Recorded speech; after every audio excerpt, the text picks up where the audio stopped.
Hello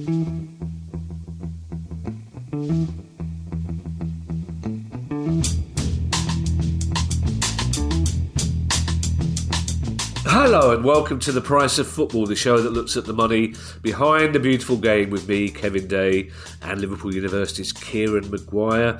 Hello Kieran, how are you? That's a rhetorical question because I know how you are, because we've just been doing our Discord session for our ultras and it all got very technical.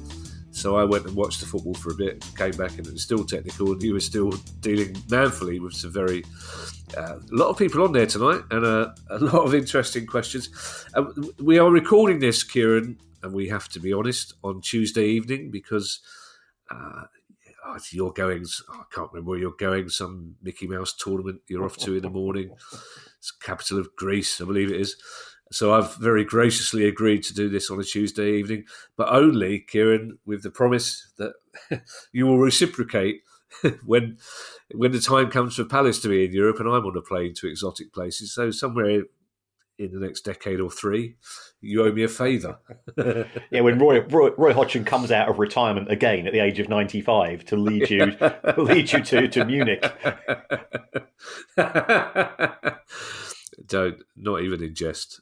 Well, apparently, I had a phone call from TalkSport today to say, would you come on to talk about the fact that Steve Cooper may be the next Palace manager? So I said, well, A, I'm writing and have I got news for you, so no. B, we already have a manager and Steve Cooper already has a job. Yes. So it would be the most ludicrous, unnecessary speculation. Let's carry on, Kieran, with our news show, because I know you're hopping from foot to foot and I know what you're like with punctuality, so you'll probably be leaving for the airport in about 5 minutes' time, I imagine, because you like to give yourself a good 5 hours to make sure you get the play. There is news. I hesitate to say this, Kieran, but we probably need to start every pod in the next few weeks with this. Any new developments on the Everton story? Well, of course, we saw the protests at the weekend at the stadium, and the Everton fans were very vociferous. We've also seen politicians contact the Premier League and contact other authorities with regards to what they consider to be the inappropriate nature of the tariff. I think what was interesting, I think this story, we are recording this on Tuesday night, and I was multitasking during Discord because I decided to make myself a very nice anchovy and tarragon butter steak frite tonight, whilst answering accounting questions. Just shows that I can juggle. Well, men can multitask. But by all accounts, Sky did record an interview with the Mayor of Manchester and also Everton fan Andy Burnham, and then they decided not to broadcast it, which I think has upset Andy. I think it's upset Evertonians. And people are saying, well, why is this? And ultimately, it comes down to money, because the Premier League is in the process of deciding how to award the domestic broadcasting rights from 2024 onwards. We know that there's going to be more matches made available, and Sky wants as many of those matches as possible. So I think Sky doesn't particularly want to be seen to be siding with an individual or individuals who are critical of the Premier League. So if Andy is listening, you can come on The Price of Football. We decided that we're not going to bid for the rights for the Premier League. Yeah. Reluctantly. And as the Premier League are on my naughty step for deciding to go down the non-transparency route and not disclose the distribution of broadcasting rights, you're more than welcome. We've had Andy on the show before in relation to what's happened at Wigan Athletic. However, just like everybody else, I'm on a few WhatsApp groups, one of which includes a person I can only describe as the Secret Toffee. And from what I understand, I think there is a strong chance of the appeal from Everton in respect of the 10-point deduction, the appeal to come in pretty soon, potentially by the end of this week. And I would imagine it's going to focus on two issues, and we'll summarise them briefly because we have been down this route before. Firstly, in relation to the stadium, one of the conclusions reached by the commission was that spending more money gives you a sporting benefit, and I think in the case of wages, I think in the case of transfer fees, that does have some credibility. In the case of a football stadium, which has not yet been built, has not yet been completed, I can't see how that can give you a sporting benefit. So I'd imagine that's going to be one route that the Everton team, who will be representing them, will go down. And the other one, which we've raised this, there's been a lack of transparency, a lack of decision making from the Premier League, is that when the offence was committed, there was no known tariff. So Everton might have thought, in good faith, for all we know, that it would have resulted in a financial penalty. They were pointed out that Queen's Park Rangers were given a financial penalty when they breached financial fair play rules and they came to the Premier League in 2014. And that took 4 years to resolve. And Everton's has been resolved that much quicker. So I think that's where we stand at present. But by the time this show goes out, we could have moved on. It's a non-stop moving feast. Yeah, I'm less optimistic than you are that the points deduction will be lowered unless they can come up with new information. But the fact that even you were saying they expected a financial penalty indicates that they knew they were operating outside the rules and regulations, and that's the problem.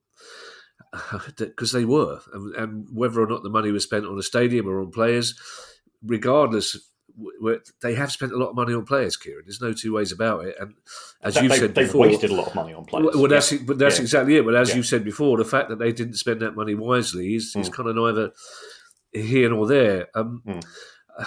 I love Andy Burnham. I'm a big fan of Andy Burnham for many reasons. But as a friend of mine, I was working on Have I Got News for You today, and one of the producers is a Manchester United fan who suggested that perhaps the Mayor of Manchester might like to be a bit more quiet about the fact that he's an Everton fan at this moment, considering what may be coming down the line for Manchester City. A lower level, Kieran, we know that Everton are subject to a potential takeover from 777, and we've seen a lot of talk this weekend about whether the asking price may or may not be reduced and how much 777 knew.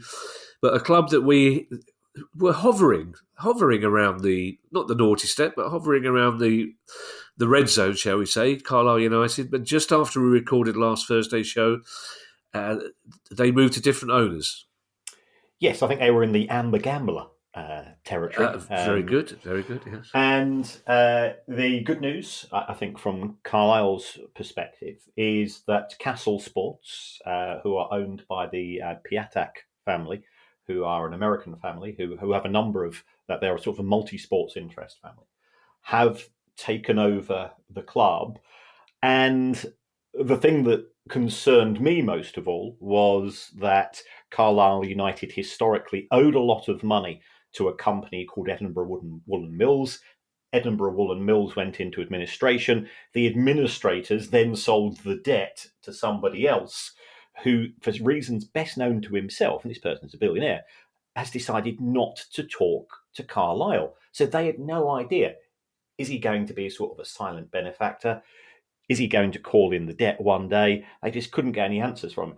And the great news, I think, is from Carlisle's perspective, is that Castle Sports have said that legacy debt has been resolved. Now, whether that's part of the purchase price, whether they've come to a separate agreement, whether they're going to take over the responsibility for repaying that debt, they said no interest will be chargeable by the football club itself. So I think that's great from the point of view of certainty. Going forwards, you can now sort of set up your football strategy and ideally make some progress. I've been to Carlisle as an away fan. Just one of those places where it's a good place to go to. It's a long place to go to as well. Yeah, you'd rather go there in August. I went there in the middle of winter, September, Uh, I'm sure they're used to being told this. I skated over, by the way, deliberately the fact that you mentioned anchovies, Kieran, because I think you did that in a provocative manner, because you know my view on anchovies in Oh no, cooking. I don't. Oh, what? You've got salt. So why do you need anchovies? All this nonsense about melting anchovies into... Dig a hole in your lamb or your steak and put an anchovy in it. Why would you put a tiny dead fish in your loot? I know for a fact, Kieran, because I double-checked this in the 2 minutes we had between... I didn't double-check it. I sent a half-hearted email to producer Guy, who desultorily agreed with me, in the time between the end of the Discord and when we started. This is the first time we have ever mentioned Nuneaton Borough on this pod. And I don't know whether this is good news or bad news, Kieran. I'm hoping it's good news. It was probably remiss of us, if truth be told. Nuneaton Borough have themselves been taken over by a new company called DA Capital. But the club's effectively been evicted from their grounds by the landlord. Yeah. So, and they got a capacity of 4,500. Yeah. So they're in the Southern League. They were effectively being subsidised by one benefactor who said, there's a limit to what I can do as an individual. So there's a new organisation called DA Capital. So Companies House has been busy today, as far as Nuneaton Borough is concerned, and fending you off as well. yes, people wondering just how far down do I go in respect of the football pyramid. A long way. So there has been some changes with regards to the owners and the directors of the club. We'll have to wait and see whether there can be any resolution as to where the club are going to be playing, and do they have certainty of tenure as tenants, because it's one of those messy things. Of course, it has an impact on small things, things which supporters of big football clubs won't realise, such as they weren't able to have a bonfire night. Now that tends to be quite lucrative, for clubs at that level. So new owners, we welcome them. We welcome them with open arms, but also with scrutiny. Because there have been many false dawns at clubs, but I trust that you will acquire this club and hold it in deep affection and act as appropriate custodians. Yeah, I think it's fair to say, Kieran, one of the things I love about this pod is that we scrutinise clubs as far down as we go. We'll go down to Sunday League level if there's a story. And Nuneaton Borough are relatively high up the pyramid, and so we'll extend our usual invitation to new owners of clubs if they want to come along and talk to us. That would be lovely. Yep. But also, it strikes me, you mentioned Nuneaton Borough in the Southern League, and I have this kind of romantic notion that perhaps someday there will be a regional, League One and League Two will be replaced by League One North, League One South. But Nuneaton Borough, they're quite a long way north to be in the Southern League, aren't they? So that makes their finances very interesting as well. It makes my romantic notion somewhat redundant to an extent. But it's a story we'll keep an eye on. And as I said, if anybody from the new owners would like to talk to us, or if any Nuneaton Borough fans would like to talk to us, please get in touch. I'm not sure if Guy has done this subconsciously, Kieran, but we've got another borough. We've got Peterborough United. Yes. Oh dear. I apologise in advance to any Peterborough United fans who are listening to this for the first time, because that's not a good yes. Ooh, that's a bit Paxman-esque, wasn't it? Yes, wasn't it? Yeah.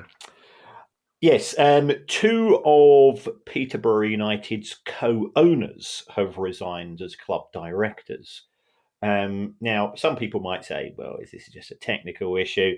I think it's fair to say that there is civil war taking place. On the one hand, at Peterborough United, you've got Darragh McAntony, who I think it's fair to say is the colourful and charismatic, and any other words beginning with C that you could potentially think of. Christmas? Yes. Yeah, yeah, yeah. Owner of Peterborough, and he's Darragh is good value for money. Does a good Yeah, podcast, hard talk. So I yeah, listen to yeah, that, yeah. and I've got no issues with him. I've had one or two Twitter spats, has to be said, but to be fair, he gives and he takes. So there has been clearly conflict at board level in respect of Peterborough. Peterborough have always been a very successful club when it comes to talent spotting and then moving those players on. So that their player trading model has always been very successful. The non-player trading part of the club has not been as successful. There's been issues with regards, again, to the ownership and control of the stadium, being switched around hither, and indeed thither. Um, so, what concerns me is the local newspaper has reached out to. I think there's two Canadian co-owners to say, any chance, can you give us a bit of clarification as to what's going on? And they're going, yeah, we don't particularly want to talk to you. And then they reached out to Darragh McAnthony, and if Darragh McAnthony doesn't want to talk to you, as we both know, an Irishman that doesn't want to talk is a very, very rare beast indeed. So there's just a sense of unease with regards to the operations of the club, and that's never good because we know that the internet likes a vacuum, and people start to put together two and two, and get five or six or whatever it's going to be. So again, what I would always say here is be open, be honest, and communicate. Even if it's news that people don't want to hear, the fans are the owners of the club because, as we've always said, they buy into the club when they fall in love with it at the age of 7 or 8 or whatever it's going to be, and then they've got that lifelong investment.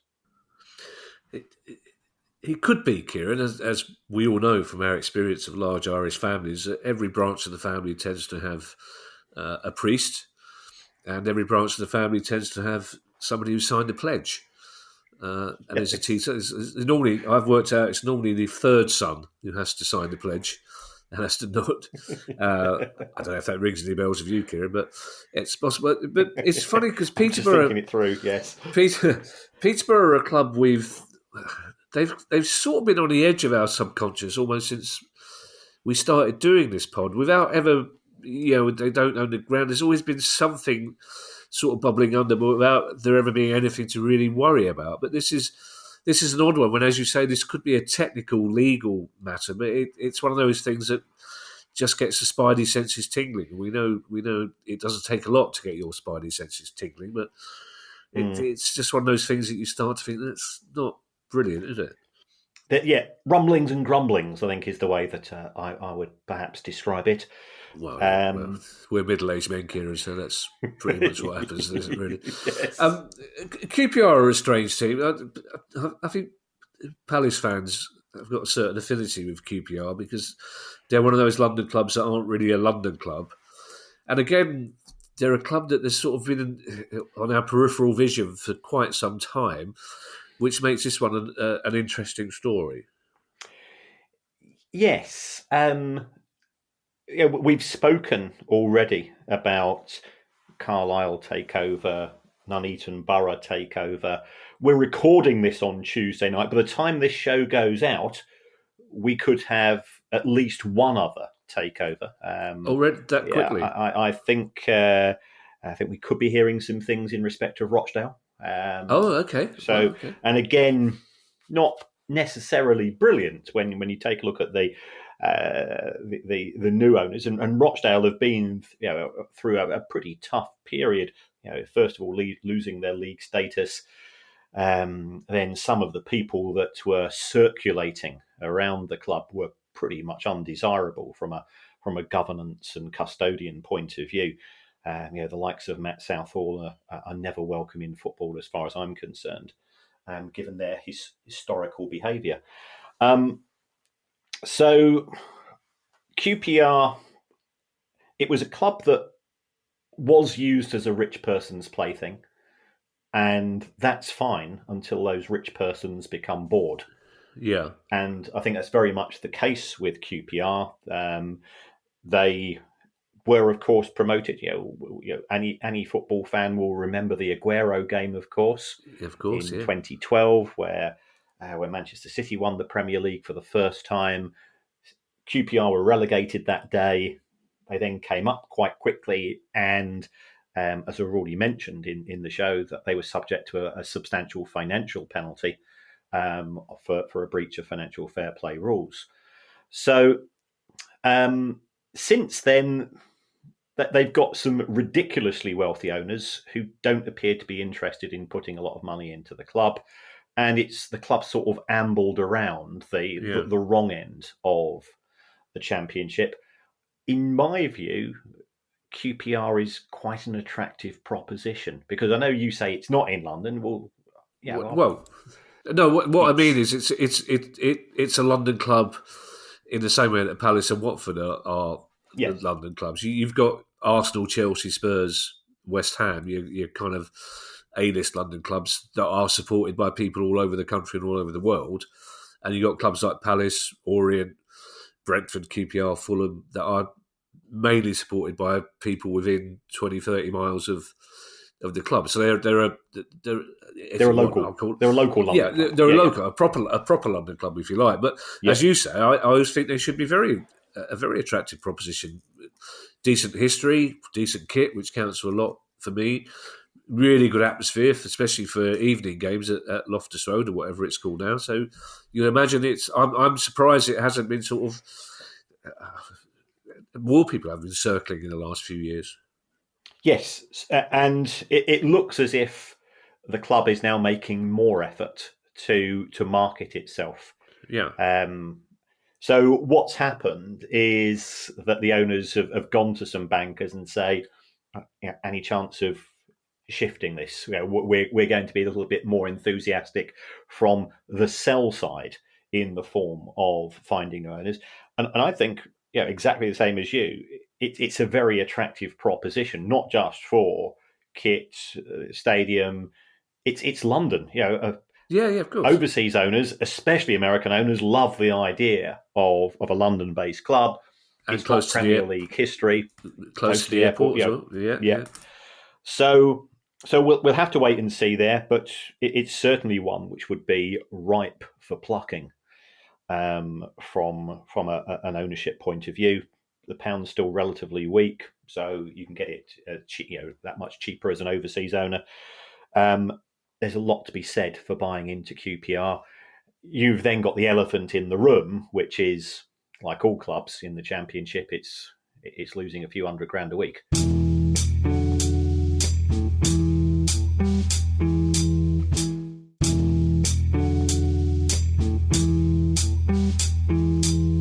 Lincoln City, Kieran, are a club you've always been an admirer of. So I'm assuming that this story is a good one.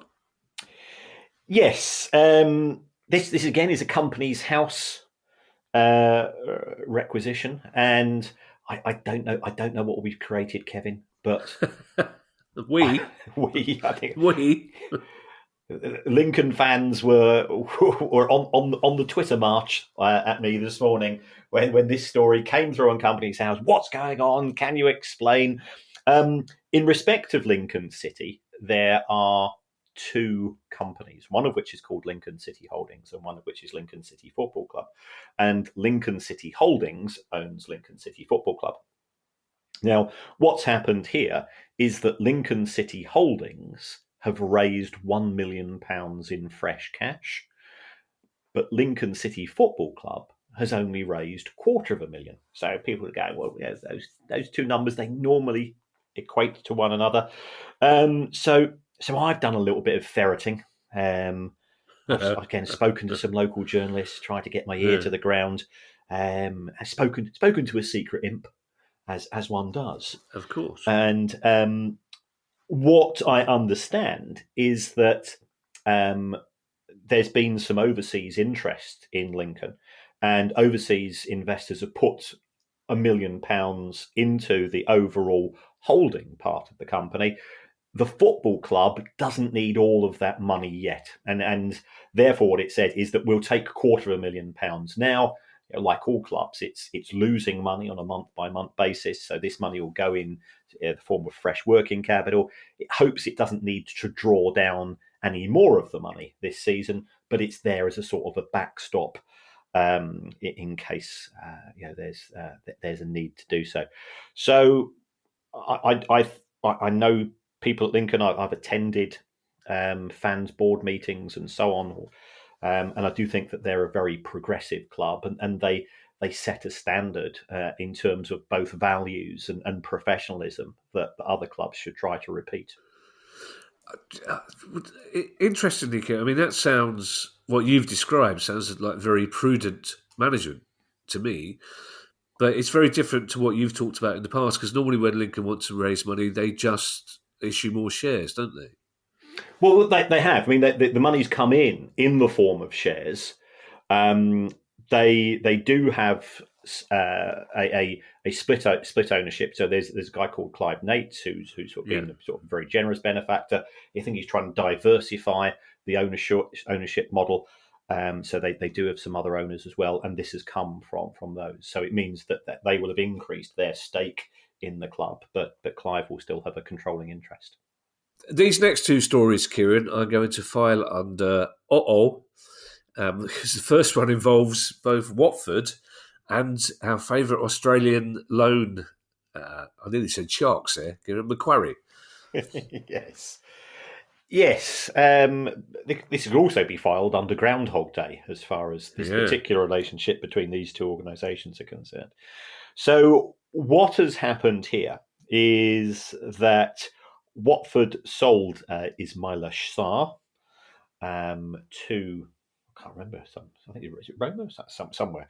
And they are owed around about 11 million euros in outstanding transfer fees. And the money's due to be received effectively every 6 months or so.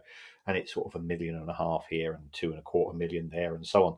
And this means that the Watford finance director effectively has 5 or 6 IOUs sitting in his or her desk, not doing very much. So he's gone to Macquarie, or she's gone to Macquarie, and they've said, "What will you give us for these fine pieces of paper?"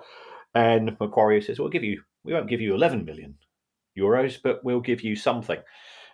So it's effectively a corporate payday loan. Corporates don't like to hear it described thus. They prefer to use the phrase invoice discounting. But when you actually look at the characteristics of it, it has the characteristics of a payday loan. It's money you're going to receive at a future date, which you cash in now. And when you do receive the money, it goes across to the lender. So Watford have history in relation to this.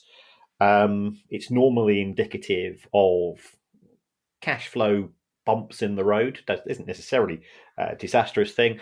We've seen Leicester City do it with the sale of Fofana and Maddison and so on. Leicester also did it with Harry Maguire.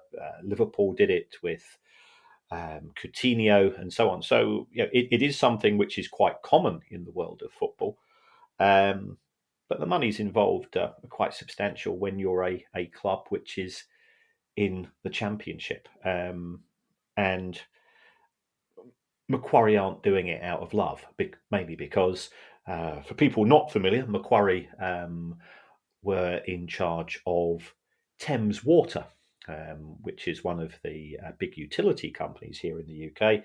And if ever you wanted to brush your teeth in brown water, you've got Macquarie to thank for that. Yeah. Let's not. We've said this before, Kieran. If we start talking about the water companies in this country, we'll be here all. No, anyway, 2 things. So it's a payday loan, so that implies interest. Do we know how much the interest is? And secondly, is there a level of complacency that sets in for football clubs like Watford when they know that any cash flow problem can kind of be resolved by going to Macquarie? Are there clubs that rely on that as a backup rather than sort of deciding to be more sensible financially? Well, in terms of the interest rate, we're not certain. It will probably be somewhere in the region of 9 to 15%. I would What? imagine on the lower end of that Wow. particular scale. Is it complacency? I don't necessarily think so. All transfers these days are done on a instalment basis, and there is a huge industry. And yeah, I mean, huge. You know, we are talking hundreds of millions of pounds worth of businesses now going through these organisations who are prepared to say that we know just how much is owed by. If you take Premier League clubs between them owe over £2 billion in outstanding Whoa. instalments to other clubs. So somebody's always willing to come along and say, "Well, yeah, I can do you a deal with this." Right. Yeah. I meant to say this at the start, by the way, Kieran. But well done for being on the on Match of the Day 2 the other night as part of the introduction to the Everton game.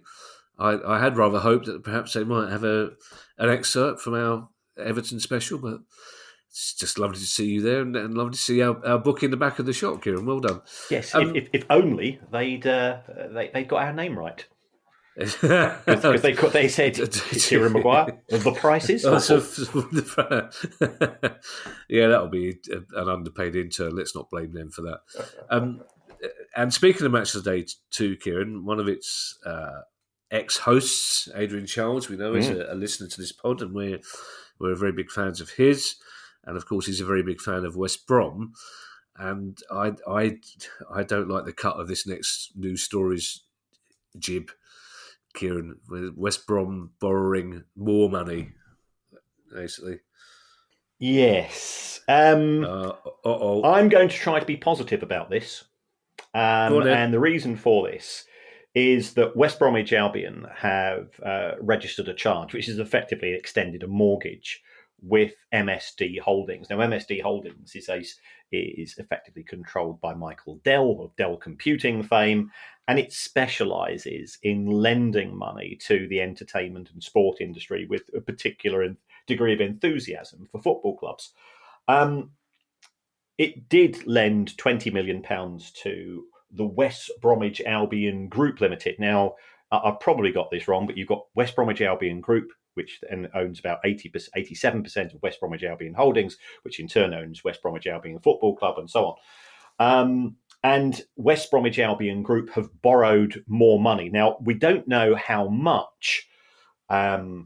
So we had to, of course, find ourselves a secret baggy who seems to be of the opinion that it's probably in the region of £8 to £10 million.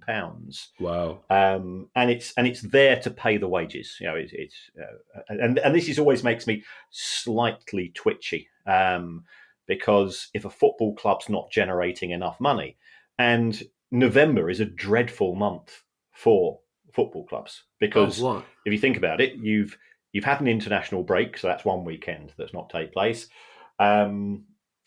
Season ticket holders have already paid for their season tickets, so you've got no. So you're only actually probably selling, a few thousand tickets for an individual match, and if West Bromwich Albion, they're likely to have a wage bill, because they have just come down from the Premier League a couple of years ago, so it's probably going to be in the region of £18 to £20 million.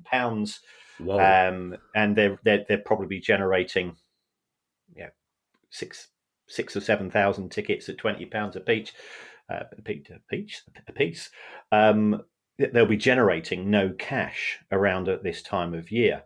So therefore, it's quite a challenging month, and I think it's no surprise that we've seen Lincoln City's owners putting money in, Watford having to go to Macquarie, and West Brom having to go to MSD. Taking a positive spin on this, I think West Bromwich Albion are very much in play as far as the sale of the club is concerned.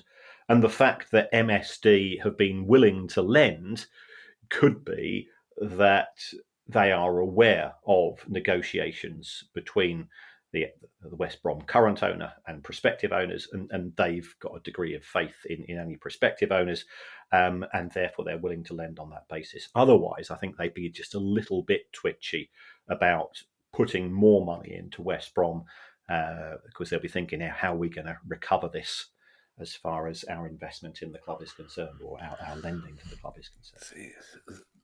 All this talk of peaches, Kieran, you're in Greece already, aren't you? You're off the plane already. You're on some kind of, not pedalofer. You're on some kind of moped, aren't you? With another Brighton fan skirting around the outskirts of Athens, picking peaches off trees. Also, the secret baggie. That's the most sinister sounding one we've had yet. The secret. Our last two stories, Kieran, are about women's football, and in the last couple of the weeks, we've had sort of negative stories, positive stories. Both these stories look like they are positive ones for women's football, and the first one involves the Women's FA Cup. Yes, so we now have a sponsor for the Women's FA Cup, and it's Adobe. So, global brand, a different demographic as an organisation from what we're historically familiar with in relation to sponsorship. And I think it's indicative of the strength of the Women's FA Cup that it can sign a deal with a global blue chip organisation, because Adobe wants to be associated with success, and it's not going to get involved in a competition unless it feels that it's going to have an increase in its profile. So the Women's FA Cup will have this sponsor. I've tried to find out how much is involved, but at this point in time, I don't know how much. Adobe has got a new suite of products called Adobe Express, which is AI based, and it's if any you work in the creative industries, but if you've got any friends that are involved in photography or things of that ilk, they will be using Adobe products, and by all accounts, this will allow people to tweak photos and to put up flyers, and it's linking to social media. So I think it's sort of a very Web 3.0 tie-up, and I think that's perhaps the direction that the women's game wants to go. It wants to be independent of the men's game, which is very much seen as having a close relationship with the car industry, the airline industry, the gambling industry, and so on. And it's going in a slightly different direction. And that's why I think it's a positive step and a good one for the women's game. Yeah, one of the things I pride ourselves again on this pod, Kieran, is that I don't think AI will ever replace us, because AI would have to be really, really clever to get all the 70s references. Yes. You'd have to be really well programmed AI to get some of those. Patrick Troughton, the A-team, what?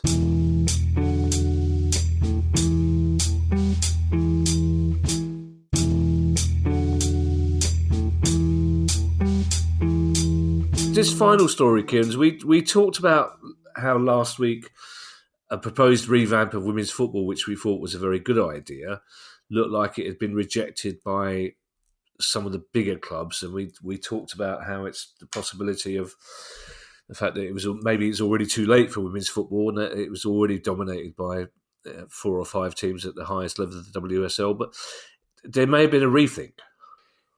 Yes, so we're recording this on Tuesday, and a few hours ago, because you have to go to Athens, Kieran. We know that, to watch your team and whatever this competition is. It's a knockout, Jeux sans frontières, or whatever it is. There you go, AI. Deal with that reference. Eddie Waring and Jeux sans frontières. Go playing the Joker. Here come the Belgians. So the good news, as far as the women's game is concerned, because the FA didn't really want to be involved in running the league, but it's sort of been the guardian of the women's game. So it's been looking to find somebody else to run it, and it's now going to be run by the clubs themselves.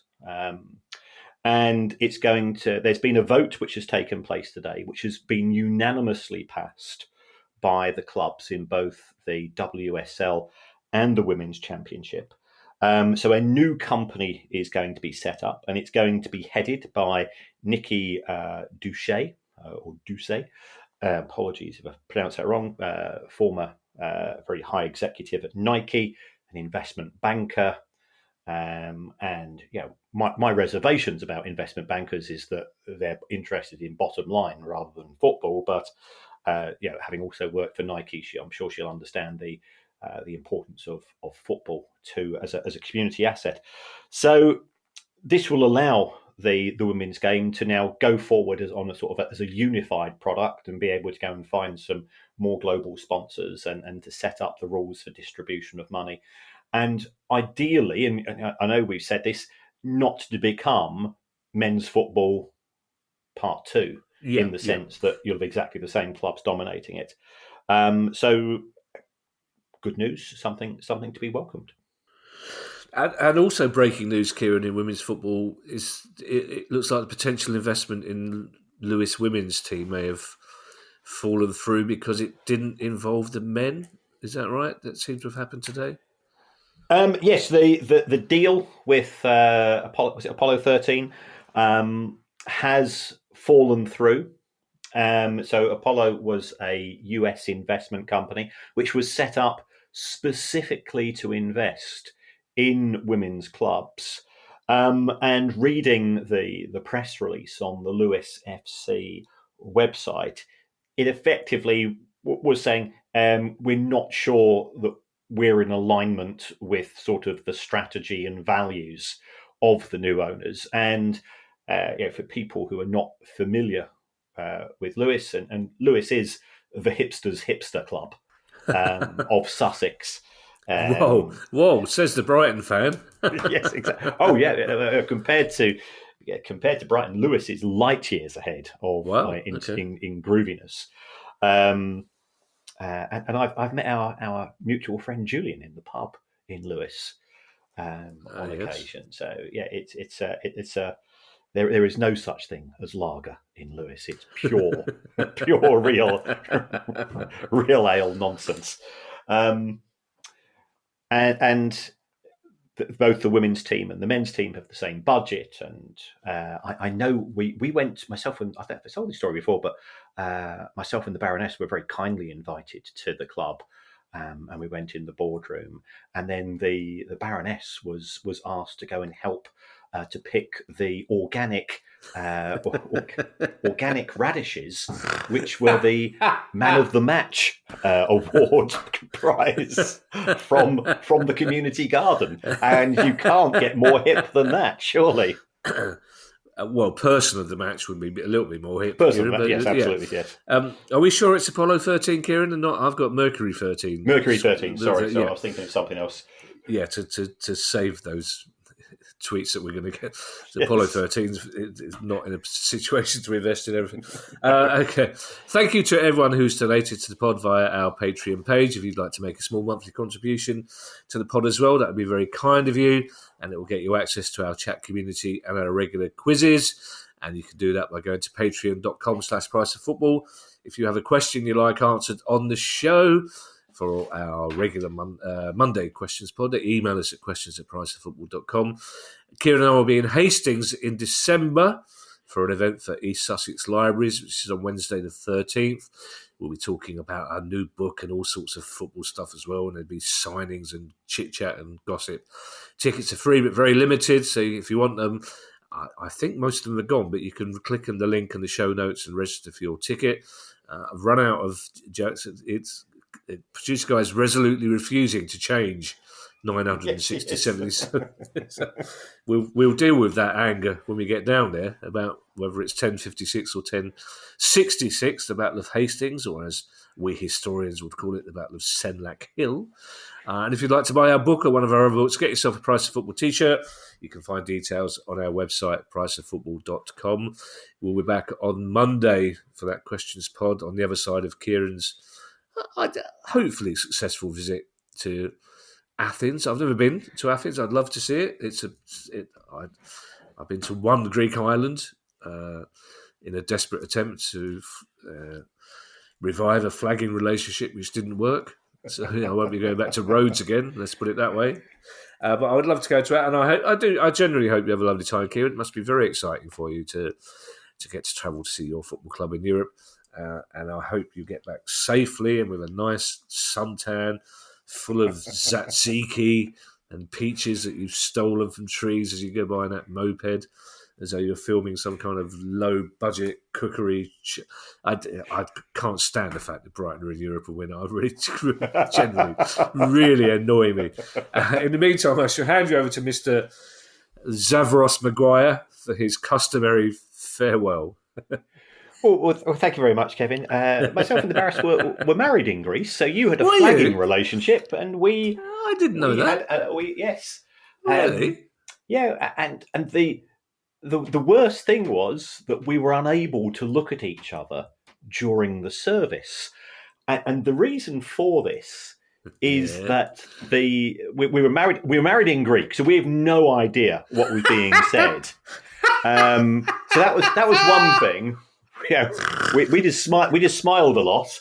We couldn't look at each other in the eye because the gentleman who was conducting the service, and it was beautiful. It was on the island of Santorini. It was up in the mountains. We were looking down at the caldera. It was at sunset. It was boxes being ticked. But he was wearing one of the suits that the Liverpool team wore in the 1996 FA Cup final. Remember the Spice Boys? It was an all-white suit. And he also, he spoke in the accent of the policeman from Allo Allo. So you put all that together, and of course we want to be as respectful. It's an important day in our lives. But we must be the only couple ever to be married who are unable to look at each other during the service. What do you mean it's an important day in our lives? It's more than important. I was married. We were married in Greek. That's just so. There's a sitcom there. We're married. You're definitely married, though, aren't you? You are. We have a Greek marriage certificate. You've ascertained. Yes. Oh, yeah. You've ascertained that. Fine. Yes. That doesn't mean you're only married in Greece, though, does it? No. I'm just worried about your Irish Catholic mother, Kieran. That's what I'm worried about. To be honest. She's given up on me. I don't know if we needed it in the meantime, Kieran. I don't think I need to hand you over for a customary farewells. I'm going to have to be laughing all the way through it, but I will anyway. Because see if you can pick two people that are funny and the fact that you're married in Greek. So thank you for all the kind words, and also thank you to everybody at Seagulls Over London who invited me to their parish in Farringdon last night. So. Tales were told, of course. Only the types of tales that people who've been to our live shows will know what I'm talking about. And there's various ways that you can support the show. And one of those ways is to give us a review. And you could even say, if you give us a review, you would rather have the show presented by Patrick Stewart and Anthony Taylor, who is a man who is provoking a lot of reaction in Brighton at present. I thought he had a good game. I seem to be the only Brighton fan who thought, actually, he did okay on Saturday. I do feel sorry for all of those clubs that are going through crises at present. As Brighton fans, our captain, Lewis Dunk, was sent off for foul and abusive language. And the big debate is, was he sent off for calling Anthony Taylor a fucking bellend, or was he sent off for calling Anthony Taylor a bald prick? And that is the extent of the debate that's going on in the fans' forums at present. Yeah, neither of which, of course, are acceptable. Of course, absolutely. First time in 17 seasons, isn't it? Somebody's been sent off for foul and abuse. Yeah, since Alan Smith, I think it was. For Leeds. And interesting, of course, Anthony Taylor looks a little bit like a young Patrick Stewart. Indeed. Who I had when he hosted Have I Got News For You, wasn't in a very good mood for some reason. So because I'm the only writer who can look people in the eyes, they kicked me into his room like they normally do.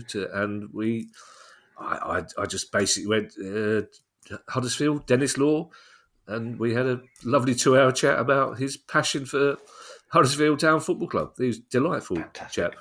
And of course, Lewis Dunk will be available for the Palace game. So it'll be his return game. Of course it will. And so we know who's going to score the winner in that 1-0. Bye, everybody. Have a lovely time in Athens, Kieran. Thank you. Bye. The price of football.